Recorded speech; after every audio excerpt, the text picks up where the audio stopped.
What's going on, everybody, and welcome to Generation Zero. We're coming at you with 8 more tips. This time they're going to be intermediate tips. So you've been going through the game so far, dancing on the corpses of all the dead robots you've been decimating, and hopefully as you've been going through the game, you've also been able to find some unique locations and places of refuge for you to kind of take a bit of a breather from the game. One of my personal favorite places of refuge that I've found so far, though, is the Skite Club, which is the gun club here in the kind of eastern portion of the main island here. Just kind of showing you guys the location. So the gun club itself, or the Skite Club, is a really great location because it kind of ties into one of my tips from my beginner tips videos, which was target practice. So after you kill off the simple wave of enemies in the area, what you'll come on is a targeting range actually here at the gun club. But this targeting range is much better than the one that we had in my first video because it actually has 3 individual targets here for you to shoot. They're still stationary targets, so they aren't quite as difficult as shooting at one of the robot dogs or the hunters, as those 2 enemies are incredibly mobile. But having 3 targets here, especially spread out in the way they are, gives us the opportunity to get into tip number 1 here. So with tip number 1 being advanced target practice, what I would consider advanced target practice would be firing on targets that are really far away so that, again, you can see bullets spread over a long distance here. So what you could do is you can shoot this guy, jog on up, and we got ourselves a 10. And then when it comes to this one, again, it's a bit harder to actually see the center, but you'll notice that the bullet will actually drop or spread more than it did on the closer target, because as the projectile flies a further distance, it has more of an opportunity to miss the thing that you're actually shooting at. So another thing for advanced target practice is practicing strafing and firing. So what you can do is you press your sprint button so that you're strafing here, and you have your kind of little closed-in ditch area that you can kind of keep to here. And as you're strafing to the side, what you want to do is you want to try to really quickly pull off a shot by aiming down your sights and then continuing to sprint afterwards, which your character will automatically do right once you let go of the sights. So you start sprinting, aim down your sights, continue sprinting. And so, yeah, something like that is really useful when you're fighting against a large group of enemies that you need to kind of keep together in a group, or you kind of need to single out an enemy or something like that. Being able to run and gun accurately can really benefit you in this game. So again, before we move on to the next tip, the Skite Club is just over here. You just go past the St. Maria Church, which is just due west of Clint City. You could pretty much just follow this road all the way up to the Skite Club. Alright, so now for the next tip. The next tip is utilizing churches to their fullest ability. In every single church, you're going to find a pretty similar layout where you'll be able to go up the stairs and find yourself a nifty little organ, and then in behind the organ is a doorway into the steeple. And what you can do is you can actually go up the steeple and have yourself a very safe location to wind up fighting a large group of robots. So you don't even have to be very concerned about drawing their attention or anything like that. And so in the beginning, you'll be able to kind of snipe a bunch of them out from these window sills. Let's just take down a few of them here. Oh, he managed to graze us there with a bullet, but that's fine. There we go. Whenever you're shooting hunters, they have a little helmet over their head, and then you can just kind of hammer away on their face. So now that we're having a bit of a hard time actually finding the enemies outside the windows, what we can do is we can actually, hop up to the windowsill here. Yep. I forgot which windowsill it was. You can hop up to the windowsill here, and you can kind of jump and parkour your way onto the roof. So when you're on the roof here, you actually have a much easier time kind of taking down your opponents and finding good opportunities to shoot them. You just have to be very careful because the roof has poor hit detection, so you can sometimes get kind of thrown through the roof if you get too close to the edge. Another good idea too is maybe to just throw out a flare sometimes.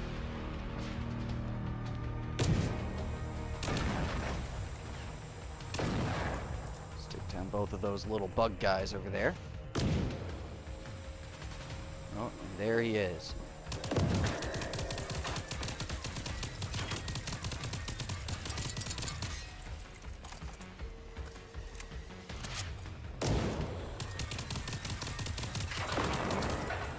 There you go, you can take them down pretty dang easily, and they have a hard time getting their melee attacks up to you. You have to be careful about the bugs, though, because they definitely don't. They fly right at you. Luckily enough, the bugs don't do very much damage. So there you go. Yeah, one combat. This game needs to be a little bit better with the whole combat thing, because when you throw flares in the middle of combat, sometimes it can get kind of confused. So, yeah. Jeez. Anyway, this is how you utilize churches to their fullest ability. And then when you want to get down off of the church, you could jump off. You could definitely jump off, but you can also just fast travel inside of the church. Alright, now for the next tip. The next tip is going to be looking for parkour opportunities around the various cities you'll come across. Because usually, if there is an opportunity to do a little bit of parkour, you'll be able to find something because of it. So, yeah, it's always a good idea to kind of look around. And what quality of a rocket launcher was that? It was blue, but it did come along with a few free rockets, which is kind of nice. And then we have a new body to loot as well. So yeah, just looking around the cities for various opportunities to kind of hop on top of things like ledges, bushes, and stuff like that will give you the opportunity to either find new things in your cities that you maybe haven't found yet, or will give you a tactical advantage when it comes to fighting. Alright, so moving on to our fourth tip here, we're going to be talking about a little bit of stealth movement. So the first thing we're going to start with is just walking kind of stealthily. So while you're crouched, it's much harder for an enemy to see you. So as this enemy is coming up here, we're going to kind of crouch and take a couple steps and crouch and take a couple steps. And this way we are moving much quicker, but we are also still being pretty stealthy about it. So let's just kind of do this in effect.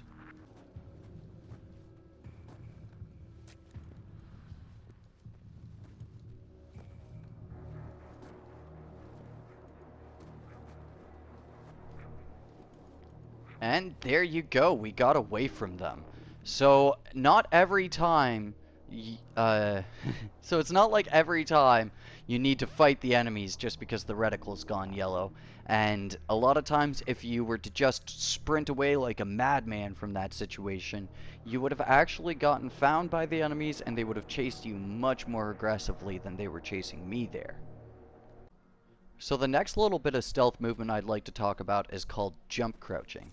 And it's pretty simple. All you gotta do is jump in the air, press circle, and when you land on the ground, you will be in a crouched position. So this can be useful in so many ways. For one thing, it means that when you land from a jump, you actually don't create anywhere as close to as much noise as if you were to just jump and just land normally. Here, I'll stop talking so you can hear. Right, so the noise is obviously much more muffled when you jump into the crouch position. So outside of it just being more stealthy, you can also utilize it for something like you jump on top of the car, jump off the car, crouch, and then you have immediate cover behind the car and you can shoot whatever is trying to kill you. So it's kind of useful when you're trying to take a bit more of a defensive stance too. So yeah, it kind of blew my mind that you can actually just jump and press the crouch button in order to land in a crouch. Because, you know, not a lot of games really allow you to do that. So hopefully that's a really solid tip for you guys. All right, and so the next tip is a bit of a mind blower, but you're actually able to dodge bullets in this game. I know. But in this game, if you take just like a couple minutes while you're fighting your enemies to kind of concentrate and focus on dodging the bullets, you usually can pretty well. Bullets in this game have very large, very visible tracers, so I'm just going to use this guy's alarm here to draw in a couple enemies so that I can hopefully prove this example to you. So with a little bit of concentration here, and just kind of running around, especially when it comes to the rocket guys, you can have a much easier time dodging their bullets. In the beginning of your sprint, as you saw there, you have kind of an immediate burst of speed. So that's the moment when you really want to start doing your sprint so that you can efficiently dodge whatever bullets are coming your way.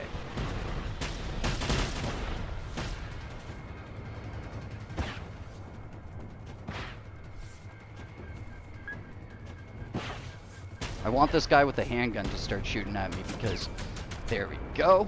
Awesome. Because the rockets are easy enough to dodge on their own because they're just a single projectile. Come on, guy. Oh, he got mucked up by trying to melee me there. But there you go. I think that that's a really good example. And let's just jump over here and crouch so that way, again, we're being defended by our environment. And kind of using our last tip here. Okay. And with a little bit of stealth walking, I can even escape this entire fight pretty much unscathed. Took down half of my health, but, you know, it wasn't too bad. I got clipped by a couple explosions there. It's a bit difficult when they launch an explosive and you aren't paying attention to how far the blast range actually is on there. But yeah, there we go. Tip number 5, dodging bullets. Okay, so now for tip number 6, we're going to be getting into a few of the intermediate skills. In the last tips and tricks video, I told you guys how to get a bigger inventory space and have a couple more things that are benefiting you. So now as you further progressed down all of these lines of skills and stuff, you really would like to focus, I think, on skills like salvage, which increases the amount of ammo up to 2 times the amount of ammo that you would normally get, which is a huge increase when you're running around and just killing robots. And then next up would be mechanic, because all of the damaged components you get off of the robots are essential in this game. Getting things like multiple scanners for your rifles, getting things like, you know, silencers for your assault rifles, explosives and fuel tanks and things like that. You're going to get all of those things by unlocking the mechanic skill. And then to balance out your character before you decide a specialization, you probably want to go for things like armor damage, weapon sway, weapon recoil, your own armor, and maybe the trigger happy and make 'em count skills, because all of those things will increase the amount of damage that you're doing to your opponents. And with the armor perk, you'll be increasing your amount of resistance to the various things that might be messing you up in this game. Alright, so now for tip number 7, we're coming up on the end of it here, folks. Tip number 7 is going to be efficient ammo farming. And so, all credit to Neil Sugg, who found this location in the game very, very early on for a fast loot farming method.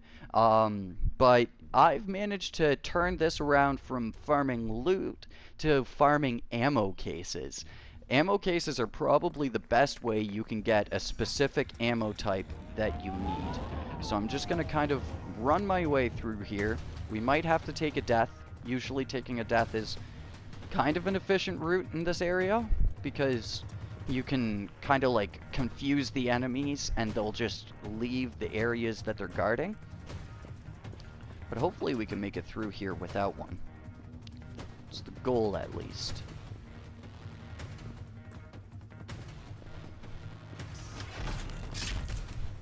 Alright, so we're doing okay here. Ah, he took us down with that rocket, but we should be okay if we can continue running here. Maybe do a little bit of strafing just to be safe. Yeah.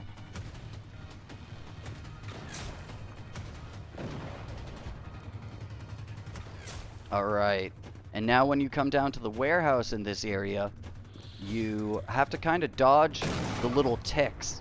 Otherwise, they'll try to get at you and try to kill you. And it can be a bit of a pain when you've already been softened up by the hunter over there. So all you gotta do is just a little bit of dodging tactics. Just wait for them to burn themselves out, kind of.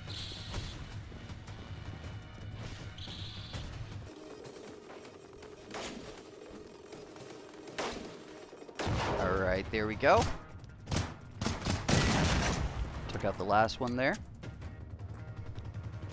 And then... and here you'll be able to find these kind of lockers.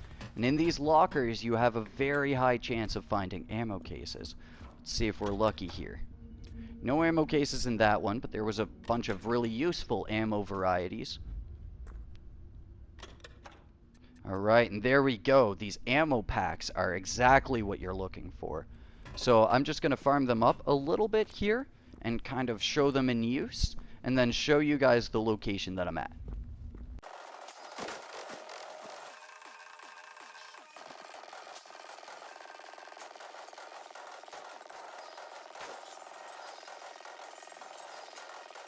Okay, so now that we've farmed up 3 of these ammo cases, we're going to be able to use them to get the exact ammo type that is in our weapon when you hold square on the little ammo case.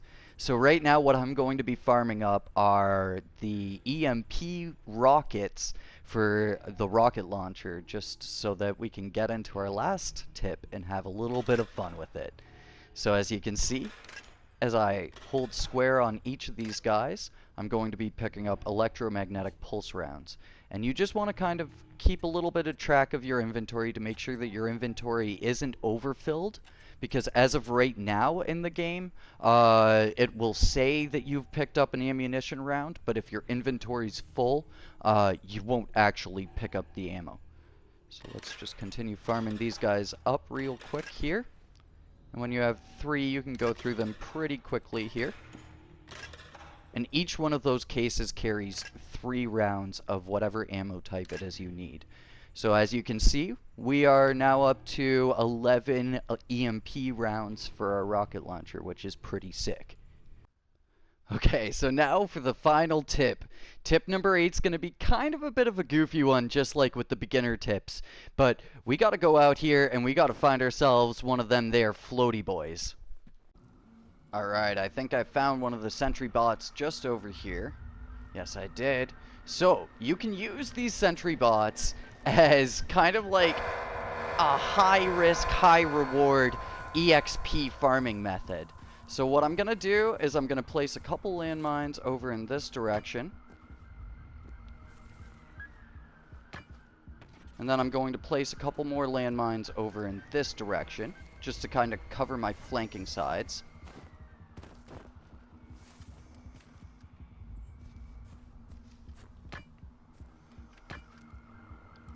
Alright, and we're already having enemies come in. Oh.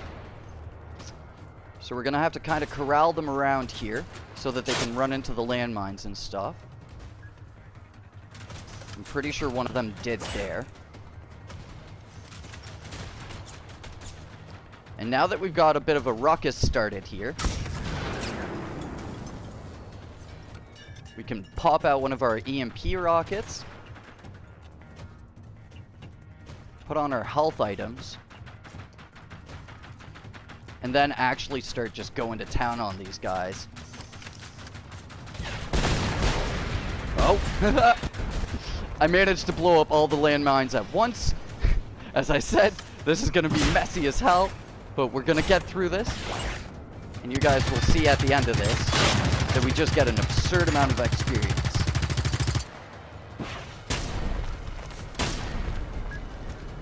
Alright, let's heal up real quick here.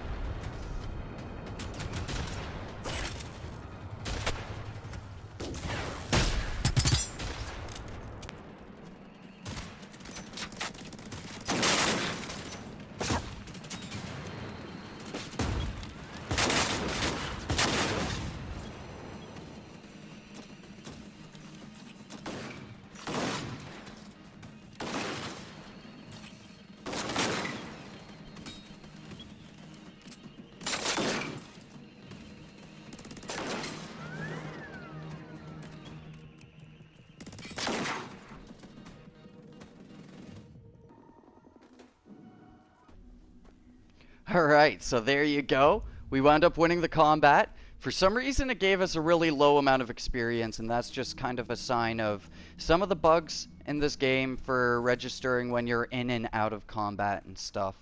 But when the game gets smoothed out, if you use approaches like that, where you just make a little bit of setup, and then you piss off one of the sentry bots, you can wind up killing a very large amount of robots. And then on top of that, I'll be able to go around and loot all of these robots, and because of the skills that I outlined earlier for you guys, I'll be able to pick up all of these incredibly useful materials to fight even stronger robots in the future. Alright, so there we go. 8 intermediate tips for Generation Zero. I worked hella hard on this video, and I think I came up with some tips and tricks that some people might have not even found after playing this game for potentially hundreds of hours. So hopefully you all really enjoyed this video, and if you did, smash that like button. If you're new to the channel, please consider subscribing, as I'm going to be putting out Generation Zero content daily, pretty much, it seems. So, yeah, and again, thank you very much for watching, and I will catch you guys in the next one. Peace.